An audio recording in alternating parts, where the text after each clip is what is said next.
그 시대마다 힘의 기준이라는 것이 다 다릅니다. 원시 시대의 힘은 물리적인 힘입니다. 또 농경 시대의 힘은 경험이라고 합니다. 경험 있는 자가 앞서갔습니다.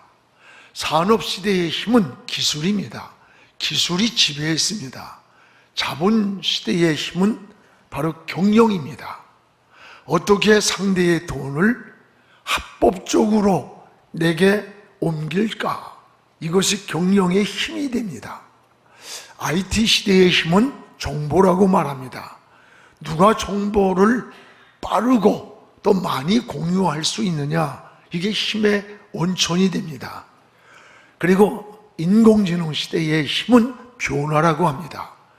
누가 더 빨리 변화를 대처하느냐가 그 힘의 구조를 지배하게 됩니다. 여러분, 힘이 있어야 합니다. 그래서 세계가 힘의 경쟁을 하는 거예요. 더 큰 힘이 있어야 되고 그 더 큰 힘이 끊임없이 경쟁하는 거예요. 상대와 싸우는데 이길 힘이 없음을 느낄 때 가장 좌절감을 느끼는 거예요. 어려운 문제를 만났는데 해결할 힘이 없을 때, 그 해결할 수 없다는 것을 알 때 절망에 빠지는 거예요. 우리가 몸이 약한데 치료할 방법이 보이지 않을 때 소망을 잃는 겁니다. 특히 나라도 마찬가지예요. 나라가 힘이 없을 때 가장 비참해집니다. 여러분, 평화도 힘이 있어야 지킬 수 있는 거예요. 힘의 균형을 잃지 않을 때 평화가 유지되지, 한쪽이 힘이 강하고 약하면 약자는 평화를 만들 수가 없어요. 강자만이 평화를 유지할 수 있는 거예요. 우리 지난날의 역사를 거울로 보십시오. 힘이 없어서 일본이나 중국에게 한두 번 당한 일이 아닙니다. 임지왜란이라든가 일제 36년의 지배는 말할 수 없는 고통의 순간들이에요. 힘이 없어서 그래요. 힘이 없어서.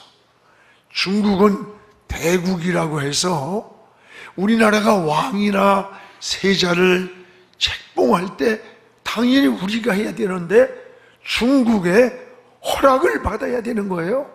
왜 그래요? 나라가 힘이 없기 때문에. 여러분, 이것이 역사의 거울이라고 말합니다.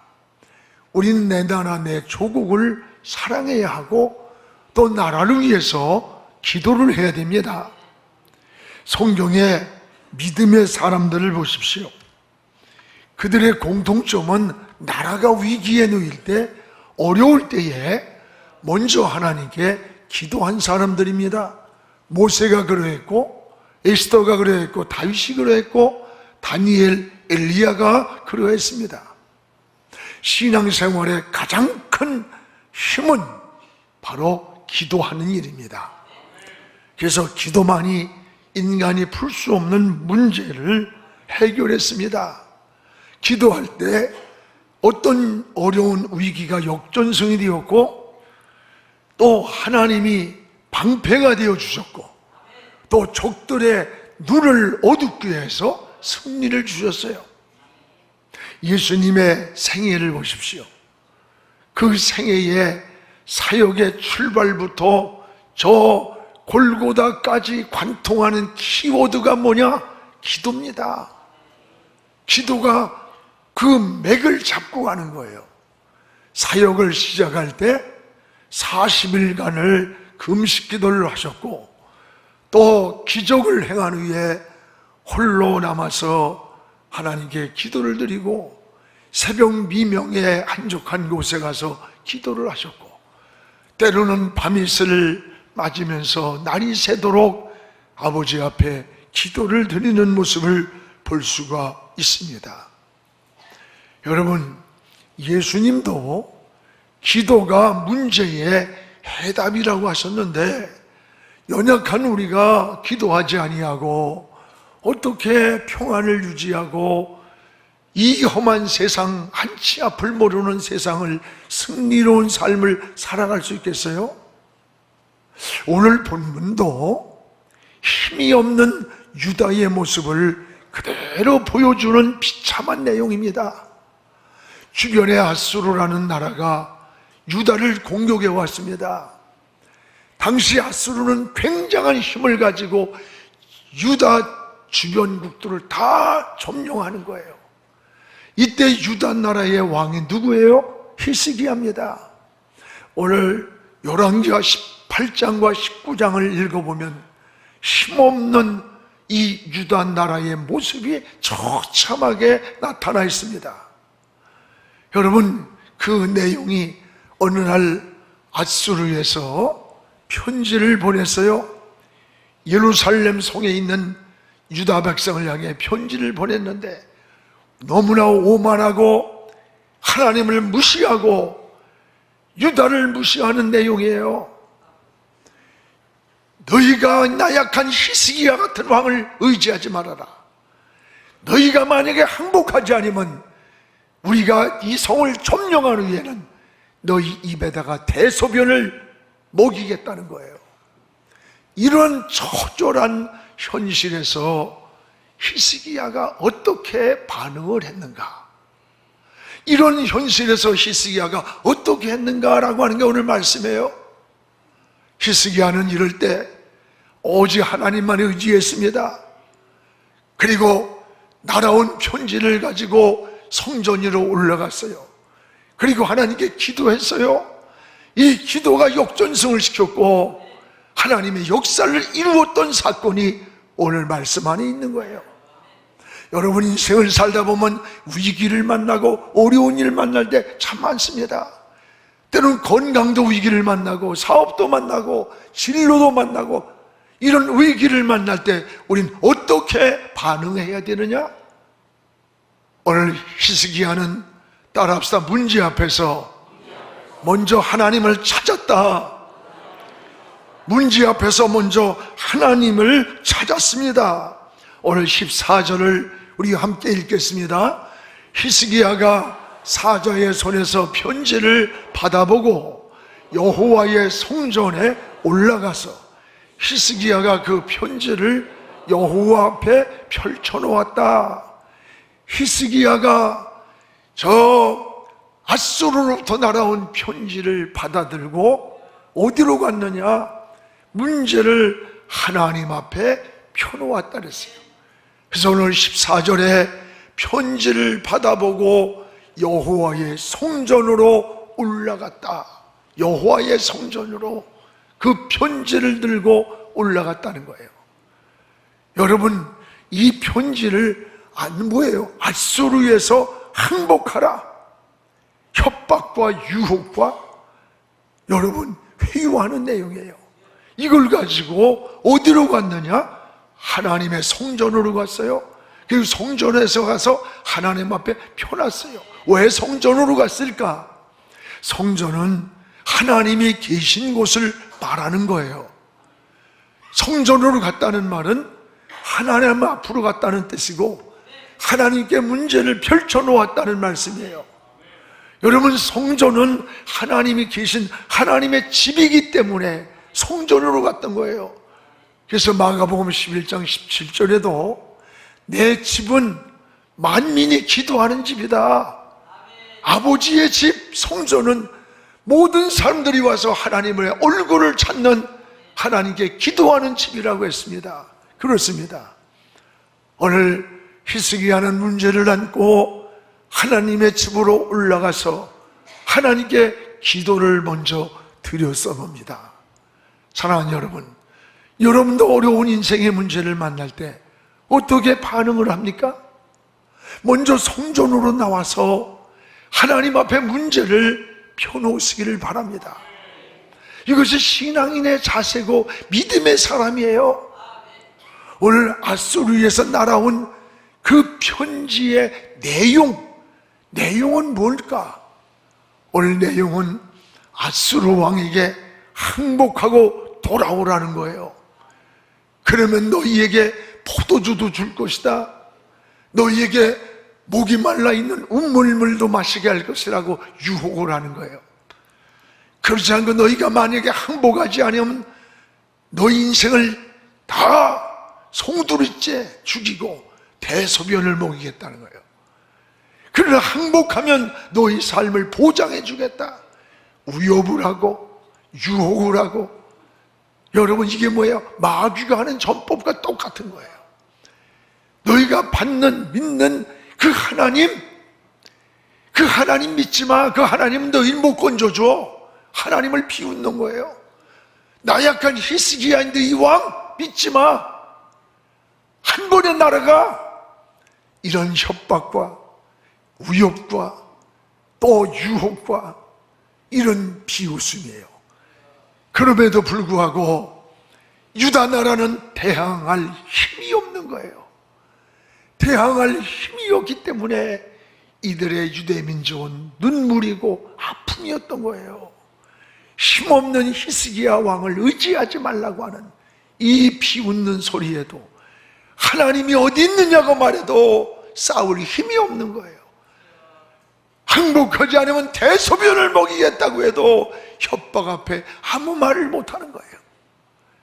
이때 히스기야 왕은 이 편지를 들고 성전으로 올라가서 하나님 앞에 펼쳐놓고 그 하나하나의 내용을 하나님께 고백을 드리는 겁니다. 기도를 드리는 거예요. 위기에서 먼저 기도하는 히스기야, 오늘 이 신앙을 우리 모두가 본받기를 주님의 이름으로 축복을 합니다. 그럼 히스기야가 드린 기도의 내용, 그 세 가지가 무엇인가를 우리가 알면 좋아요.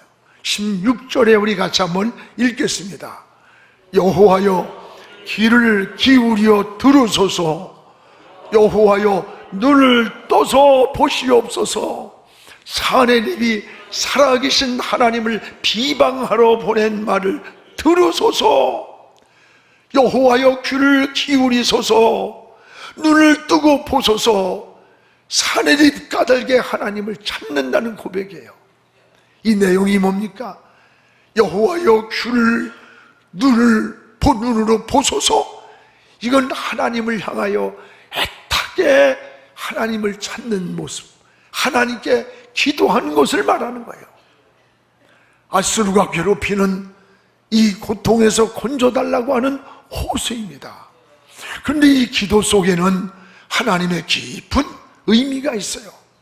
오늘 19절 1절에 보면 회개의 고백이라는 걸 알아야 돼요.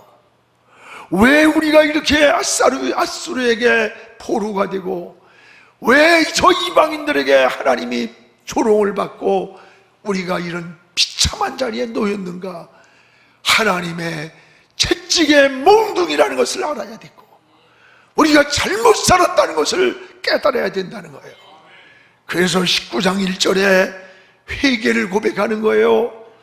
왕이 하나님 앞에 나가서 입은 옷을, 굵은 베옷을 두르고 옷을 찢으면서 성전으로 들어갔다고 그랬어요. 하나님께 고백하는 회개를 말하는 거예요. 여러분, 회개가 뭔지 알아요? 회개는 자신을 고치는 겁니다. 구약 시대의 성도들이 비통과 원통함을 표시할 때 그들은 옷을 찢었어요. 뉘우치고 죄를 뉘우친다, 마음을 돌이킨다, 이럴 때 굵은 베옷을 입고 옷을 찢었어요. 오늘 2절에도 보면 나라가 위기에 처했을 때 회개를 하는 거야. 여러분, 회개는 요엘 선지자는 이렇게 말합니다. 너희가 옷을 찢지 말고 마음을 찢어라. 옷을 찢는 그런 형식이 아니라 너희들의 마음을 찢는 진정한 뉘우침과 고백과 돌이키라는 거예요. 여러분, 어떤 문제가 일어날 때 누구의 탓으로 돌리기 전에 이것이 내 죄 때문에, 나 때문에라고 고백을 해야 답이 나오는 거예요. 철로역정에 보면 존 본연이 쓴 글 가운데 이런 말이 나와요. 회개 기도는 내 영혼의 방패가 된다. 원수마귀를 막아주는 방패가 되고, 하나님께 드리는 가장 좋은 제물이 회개라는 거예요. 하나님이 깨끗한 제물을 받으시기 때문에 우리가 기도를 드려도 깨끗한 마음으로, 우리의 몸을 드려도 깨끗한 몸으로, 우리의 생각을 기도를 드려도 깨끗한 마음으로 드려야 가장 좋은 제물로 받으시는 거라 그랬습니다. 그렇습니다. 여러분, 회개는 또한 사탄을 향해 휘두르는 날카로운 채찍과 같다라고 했어요. 맞습니다. 회개는 하나님과의 막힌 관계를 회복시켜 주는 거예요. 이사야 59장 1, 2절에 보면 이스라엘 백성이 낙심을 하는 거예요. 하나님이 우리의 기도를 듣지 않는가? 아니면 우리를 버렸는가? 왜 이렇게 바벨론 포로에서 고생을 하고 이런 시련을 당해야 되느냐고 할 때 하나님께서 이사야 선지자를 통해 말씀했습니다. 너희 손이 짧아서 내가 구원치 못함이 아니야. 하나님의 귀가 둔해서 듣지 못함이 아니다.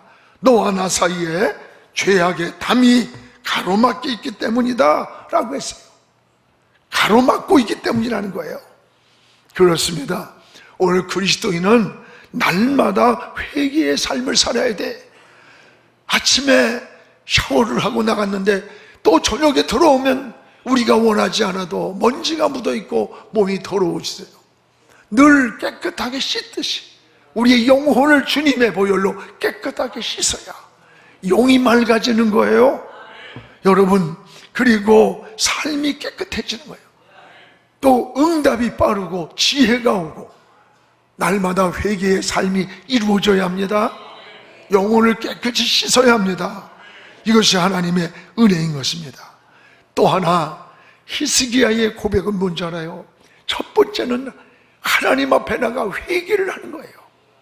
이 문제 해결해 주세요 하기 전에 자신의 하나님과 막힘없는 담을만 헐어내는 거예요.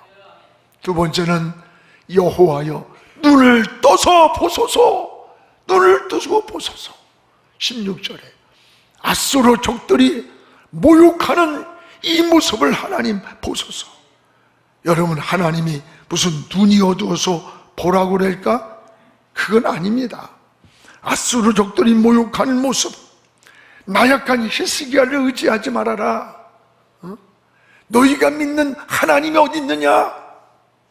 만약에 항복하지 않으면 너희들을 잡은 후에는 대소변을 먹이겠다고 하는 저 협박과 위협과 모욕과 비웃음을 하나님 눈으로 보시지 않았습니까? 귀로 듣지 않았습니까? 보소서, 들으소서. 여호와의 아수르의 오만한 모습을 보지 않았습니까? 들으소서, 보소서. 아주 구체적으로 하나님께 기도를 하는 거예요. 우리 여기서 깨닫는 게 뭡니까? 여러분, 기도를 대충 하지 마세요. 아니 뭐 하나님이 다 알고 계시는데 뭐 그냥 알아서 해주시겠지. 아니에요. 우리도 기도할 때에 구체적으로 하나님께 드리시기 바랍니다. 아주 세밀하게 아무것도 아닌 것 같은 작은 것까지라도 하나님 앞에 하나하나 세밀하게 드리세요. 하나님 눈으로 보세요. 하나님 귀로 들어주세요. 오늘 여러분의 신음소리에도 응답하시는 하나님, 오늘 하나님 앞에 세밀한 기도를 하나님께 올리시기를 축복합니다. 또 하나의 이 히스기야의 기도는 아수르의 손에서 우리를 구원하여 주소서, 우리를 건져 주옵소서. 오늘 19절을 다시 한번 읽겠습니다. 우리 하나님 여호와여 원컨대 이제 우리를 그의 손에서 구원하소서. 그리하시면 천하 만국이 주 여호와가 홀로 하나님이신 줄을 알 겁니다. 우리 하나님 여호와여 원하오니 우리를 그 아수르의 손에서 구원해 주소서, 건져 주세요. 우리를 그 손에서 건져 주소서. 오늘 여러분, 이것은 히스기야의 믿음의 고백이에요. 믿음. 힘이 막강한 사네비의 대군이 여러분 우리에게 왔을지라도 그 초부수는 힘은 우리에게 없습니다. 하나님에게 있습니다. 하나님은 할 수 있습니다. 하나님을 의지하는 거예요. 하나님을 맡기는 거예요. 하나님 손을 의지하고 맡기는 거예요. 여러분, 사람으로 할 수 없다는 고백입니다. 그렇습니다. 믿음은 전적으로 하나님을 의지하고 신뢰하고 하나님께 맡기는 것, 이게 바로 믿음인 거예요. 기도는 바로 하나님 손에 맡기는 거예요. 사람이 할 수 없다고 하는 고백. 믿음은 하나님의 손에 맡겨지는 것, 이게 믿음인 것입니다. 여러분, 사람은 못해도 하나님은 하실 수 있는 거예요. 여러분이 의사가 야 이제 끝났어, 그래도 하나님이 살려주면 난 살아. 사람들이 너 이제 그건 망했어. 아니, 하나님이 일으켜주면 일어나. 이게 믿음인 거예요. 여러분, 우리가 볼 때는 기적이라고 말하지만 하나님 볼 때는 아무것도 아닌 거예요. 어떤 사람이 가만히 앉아 있는데 새똥벌레가 이 새똥을 굴리면서 올라가더래. 그런데 작은 언덕인데도 그걸 밀고 올라가다가 또 미끄러지고 또 올라가다 또 미끄러지고, 그래서 그걸 갖다가 살짝 옮겨 놔줬대, 언덕으로. 여러분, 그랬더니 거기에 새똥벌레하고 개미들이 쫙 따라 올라가더래. 그리고 개미들이 뭐라 했을까? 이야, 기적이 일어났다. 기적이. 저게 누굴까? 저 힘 있는 자가. 여러분, 새똥벌레가 보면 기적인지 모르나 우리가 보면 아무것도 아니야. 우리는 기적이라고 말할 수 있지만 하나님이 보실 때는 아무것도 아닌 거예요. 항상 믿음은 나는 못하지만 하나님 하십니다. 나는 부족하지만 하나님은 전능하십니다. 나는 길을 모르지만 하나님이 길을 만들어 주셨습니다. 살려주세요. 하나님 붙잡아 주세요. 일으켜 주세요. 이것이 우리의 고백이 되기를 주님의 이름으로 축복합니다. 오늘 히스기야가 하나님 앞에 편지를 펼쳐놓고 기도한 것은, 하나님께서는 모든 것을 아신다. 나의 형편도 아시고 나의 처지도 아시고 마음도 아시고 내 삶의 모든 것을 아신다고 하는 고백인 겁니다. 오늘 우리의 삶의 모든 것을 알고 계시는 그 하나님, 그 하나님께 오늘도 정직한 믿음의 기도를 올릴 수 있기를 주의 이름으로 축복을 합니다.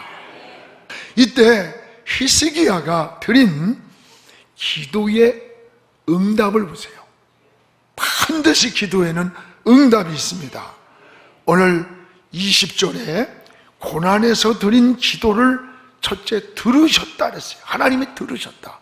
우리 20절 하반절에 보겠습니다. 아수르 왕 사네립 가달게 내게 기도하는 것을 내가 들었노라.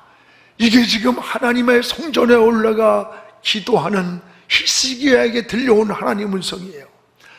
아수르 왕 사네립 가달게, 아수르 왕 사네립이 하나님을 조용하고 왕심 없는 왕을 무시하는 이런 그 고백 까닭에, 그 고통 까닭에 하나님 앞에 기도를 드렸더니 하나님이 그 기도를 들으셨다고 하는 응답에 대한 고백인 것입니다. 그렇습니다. 오늘 여러분, 어려움 까닭에 히스기야는 하나님께 매달렸고, 그리고 하나님은 그 기도를 들으셨다고 했습니다. 사랑하는 여러분, 여러분도 인생을 살다 보면 건강에서도 어려움을 만나고, 때로는 가정에서도 사내집과 같은 문제를 만나고 위기를 만날 때가 있어요. 이럴 때 우리는 어떻게 해야 되느냐? 하나님의 성전으로 가서 하나님의 얼굴을 찾으며 하나님의 이름을 부르는 이런 믿음의 사람 되기를 축복합니다. 또 하나 35절에 주의 사자가, 이 히스기야가 성전에 가 기도할 때에 주의 사자가 나타나서 자기를 위해 싸워줬다 그랬어요. 싸워줬다. 오늘 15절, 35절을 우리 함께 읽겠습니다. 이 밤에 여호와의 사자가 나와서 아수르 진영에서 군사 18만 5천 명을 친지라. 아침에 일찍 일어나 보니 다 성장이 되었더라. 이 밤이 지금 어떤 밤일까요? 히스기야가 아수르 군대로부터 포기하라고 날아온 편지를 붙잡고 기도하던 밤이에요. 성전에 가서 절규의 기도, 하나님 눈을 이곳으로 보소서, 귀를 기울여 주소서 라고 기도하던 이 밤에 여호와의 사자가 나타났습니다.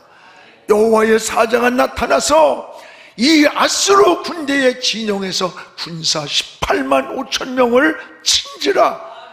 여러분, 히스기야가 친 게 아니에요. 아침에 일어나 보니까 손도 되지 않았는데 주의 천군 천사가 나타나서, 주의 사자가 나타나서 아수르 군대의 눈을 멀게 하고 그들의 18만 5천 명의, 여러분, 자기들끼리 찌르고 싸워서 송장되어 있는 거예요. 이것이 신앙인 겁니다. 이게 믿음이에요. 여러분, 신앙은 내 힘으로 하는 게 아니에요. 오히려 믿음은 내 힘을 빼고 하나님을 의지하는 거예요. 내가 무엇을 했다, 자기를 내세우면 하나님의 힘이 나타나질 않아. 오늘 히스기야처럼 하나님을 의지하세요. 하나님의 도움을 구하세요. 하나님의 얼굴을 찾으세요. 얼굴을 찾던 그 밤에 주의 사자가 나타나 18만 5천 명의 눈을 멀게 하고 여호와의 사자가 나타나 그들을 쳐서 생명을, 여러분, 승리를 줬던 거예요. 사랑하는 여러분, 히스기야는 오직 하나님만 의지했듯이 오늘 우리도 마찬가지예요. 기도했을 뿐이에요. 하나님만 의지했을 뿐이에요. 오늘도 사랑하는 여러분, 이 세상 살아가는 동안에 여러 가지 인생의 문제를 만나기도 하고 부딪히기도 해요. 우리의 지식으로도 경험으로도 안 돼요. 방법으로도 안 돼. 사람이 도와주는 건 한계가 있어요. 이럴 때에 하나님을 더욱 의지하세요. 하나님께로 나가시기 바랍니다.